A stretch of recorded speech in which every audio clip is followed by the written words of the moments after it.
نبیوں کو احسان کو یاد رکھنے کے لیے ضروری ہے کہ وہ اپنے نبیوں کے پر درود و سلام بھیجتا رہے۔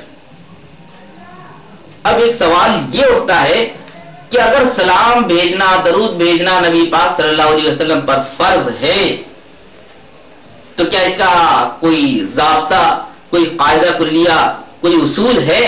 یہ ہے کہ جو شخص جس طریقے سے بھی چاہے اس طریقے سے سلام بھیجنے لگ جائے، جس طریقے سے سمجھ میں آ جائے اس طریقے سے درود بھیجنے لگ جائے؟ آیا یہ لوگوں کا من مانا طریقہ ہے یا اس کے لیے کوئی گائیڈ لائن اس کے پاس ہے؟ اللہ تعالیٰ کی کوئی احکامات ہیں، نبی پاک صلی اللہ علیہ وسلم کی کوئی احکامات ہیں؟ آخر اس سلسلے میں کیا ہے؟ ایک چیز تو ہمیں اتنی دیر میں سمجھ میں آ گئی کہ نبی پاک صلی اللہ علیہ وسلم پر درود و سلام کا بھیجنا فرض ہے۔ کیا ہے؟ فرض ہے۔ اگر فرض ہے تو اس فرض کی ادائیگی کے لیے کچھ ضابطے، کچھ قاعدہ، کچھ قانون ہے یا یہ بالکل فری اسٹائل میں ہے کہ اس کے لیے بس اتنا کہہ کر چھوڑ دیا گیا ہو کہ اب صلاۃ و سلام تم لوگ بھیجتے رہنا، اپنے حساب سے تیار کر لینا، اپنے حساب سے بنا لینا، جیسا بھی تمہارے سمجھ میں آ جائے ویسا کرتے رہنا؟ یہ ایک بہت بڑا اور اہم سوال ہے۔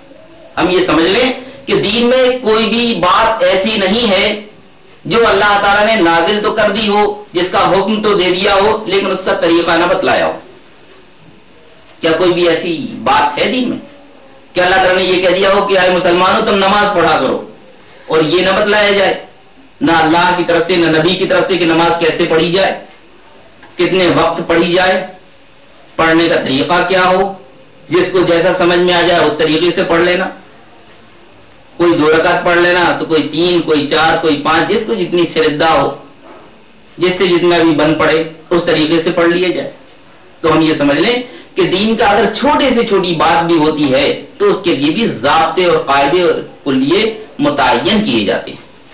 جب چھوٹے سے چھوٹی سی چیز کے قاعدے کلیے متعین کیے جائیں گے تو کیا بڑی بڑی باتیں چھوڑ دی جائیں گی؟ اگر یہ ہے کہ تمہیں بکرے کی قربانی کرنا ہے تو اس میں یہ بھی ہے کہ بکرا کتنا ہو، 1 سال کا ہو، 2 سال کا ہو، 4 سال کا ہو۔ بھینس کی قربانی ہونا ہے تو بھینس کتنی ہو، اونٹ کی قربانی ہونا ہے تو اونٹ کتنا ہو۔ پھر یہ کہ اس کے گوشت کو کیسے تقسیم کیا جائے، کتنا اپنے لیے رکھا جائے، کتنا تقسیم کیا جائے، کتنا تمہارا حق ہے اس میں، کتنا غریبوں کا حق ہے۔ اگر زکوٰۃ ہے تو کتنے پیسے ہونے کے بعد تمہارے اوپر لازمی اور ضروری ہو رہا ہے۔ اگر روزے ہیں تو اس کے لیے بھی اپنے ضابطے، قاعدے، قانون ہیں۔ کوئی ایک چیز بھی اسلام میں ایسی نہیں جس کا حکم ہو اور ضابطے اور قاعدے کلیے نہ ہو۔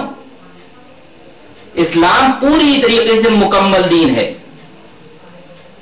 کہیں اس میں کمی اور بیشی کی گنجائش ہی نہیں۔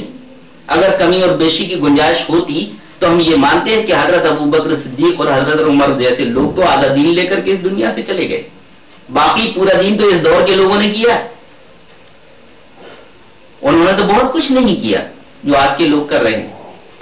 تو کیا وہ ادھورا دین لے کر چلے گئے؟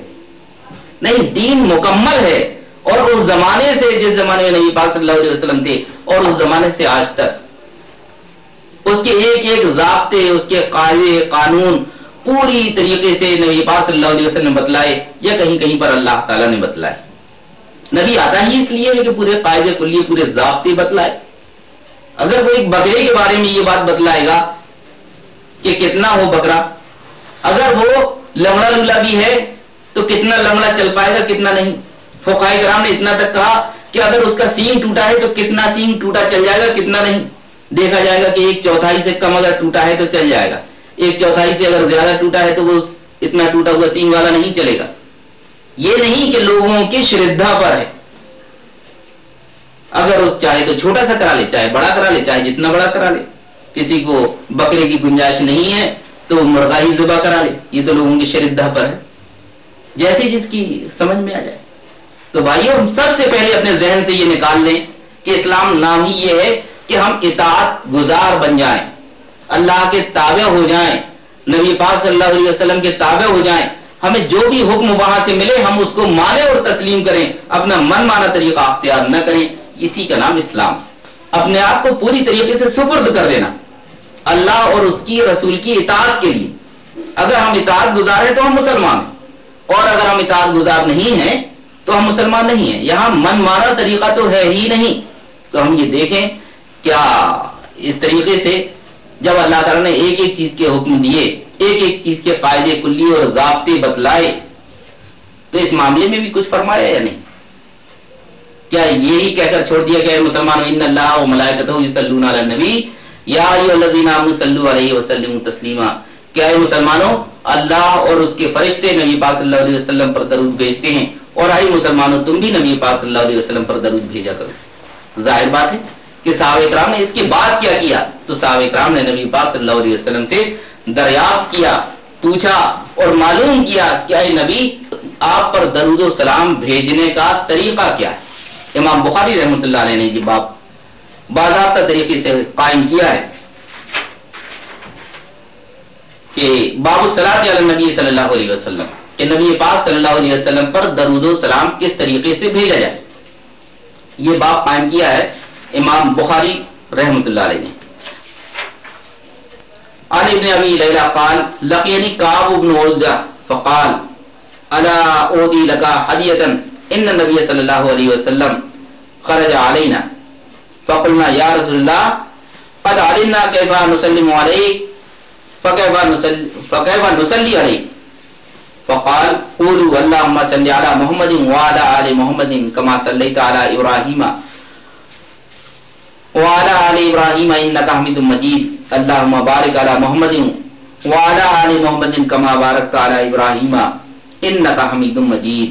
لیلہ سے سنا, کہا کہ کعب بن عجرہ مجھ سے ملے اور کہا میں تمہیں ایک تحفہ دیتا ہوں, میں ایک ایسی بات بتلاتا ہوں جس کا تحفہ میں تمہیں پیش کرتا ہوں کہ نبی پاک صلی اللہ علیہ وسلم ہم لوگوں میں تشریف لائے تو ہم نے کہا یا رسول اللہ یہ تو ہمیں معلوم ہو گیا کہ ہم آپ کو سلام کس طرح کریں, لیکن آپ پر درود ہم کس طرح بھیجیں. حضرت صلی اللہ علیہ وسلم نے فرمایا کہ اس طرح کہو اے اللہ محمد پر اپنی رحمتیں نازل کر اور آل محمد صلی اللہ علیہ وسلم پر جیسا کہ تو نے ابراہیم اور آل ابراہیم پر رحمت نازل کی, بلا شبہ تو تعریف کیا ہوا اور پاک ہے. اے اللہ محمد پر اور آل محمد پر برکت نازل کر جیسا کہ تو نے ابراہیم اور آل ابراہیم پر برکت نازل کی, بلا شبہ تو تعریف کیا ہوا ہے. ایک اور حدیث لائے ہیں امام بخاری رحمۃ اللہ علیہ کہ عن ابی سعید الخدری رضی اللہ تعالیٰ عنہ قال قلنا یا رسول اللہ هذا السلام علیک فکیف نصلی فقال قولوا اللهم صل علی محمد عبدک ورسولک کما صلیت علی ابراہیم وبارک علی محمد وعلی آل محمد کما بارکت علی ابراہیم وعلی آل ابراہیم.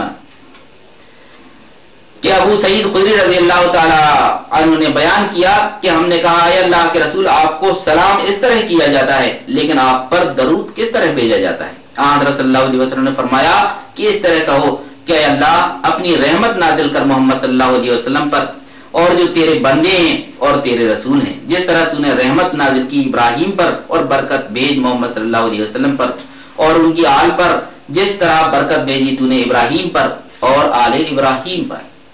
یہ نبی پاک صلی اللہ علیہ وسلم نے درود بھیجنے کا طریقہ صحابہ کرام کے پوچھنے پر صحابہ کرام کو فرمایا.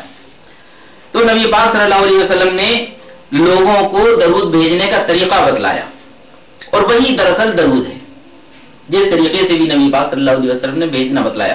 اب لوگ اگر یہ سمجھیں کہ اس معاملے میں نبی پاک صلی اللہ علیہ وسلم کے حکم کو ایک طرف رکھ دیا جائے اور دیکھا ہی نہ جائے, نظر انداز کر دیا جائے اور اس کے بعد بیٹھ کر سر جوڑ کر بیٹھا جائے اور کوئی شخص کسی طریقے سے جس کی جیسا سمجھ میں آ جائے, کوئی کسی گانے کی دھن پر, کوئی کسی اور دن پر, جس کو جیسا سمجھ میں آ جائے اس طریقے سے اگر سلام پڑھنے لگے تو یہ سلام کے ساتھ بہت بڑا مذاق ہوگا. یہ نبی پاک صلی اللہ علیہ وسلم کی تابعداری نہیں بلکہ آپ کے احکامات کے ساتھ بغاوت ہوگی. ایسا نہیں کہ کوئی شخص کہے آپ پر ہزاروں سلام, آپ پر لاکھوں سلام, آپ پر درود لاکھوں درود, یہ کہنے کا اس کو حق نہیں. اس لیے یہ کس نے سکھلایا, یہ کس کا دیا ہوا طریقہ ہے. اگر اپنے ہی من سے پڑھنا تھا تو ہم سب سے سمجھدار تو حضرت ابو سعید خدری رضی اللہ تعالیٰ عنہ تھے اور بھی صحابہ کرام تھے جنہوں نے نبی پاک صلی اللہ علیہ وسلم سے پوچھا کہ آپ بتلا دیں کیسے سلام پڑھنا ہے اور کیسے درود پڑھنا ہے. کیوں پوچھا تھا؟ وہ بھی اپنے حساب سے بیٹھ کر بنا لیتے. کیا ان میں شاعر نہیں تھے؟ جیسا کہ آج کے زمانے میں نہ جانے کیسے کیسے لوگ جو شاعر لوگ ہیں ان کے بھی مسجد میں معلوم چلا کہ راگ الاپے جا رہے ہیں. وہ بڑے فخر سے کہہ رہے ہیں یاد میں آقا تمہاری رات رو رو کر گزاری. یعنی رات میں سونے کے باوجود فجر کے ٹائم مسجد کے اندر لوگ اتنے بڑے بڑے جھوٹ بول رہے ہیں کہ یاد میں آقا تمہاری رات رو رو کر گزاری. خود بھی جانتے ہیں کہ ہم رات بھر سوتے رہیں. تو کیا سلام اس لیے ہیں کہ انہیں مزاق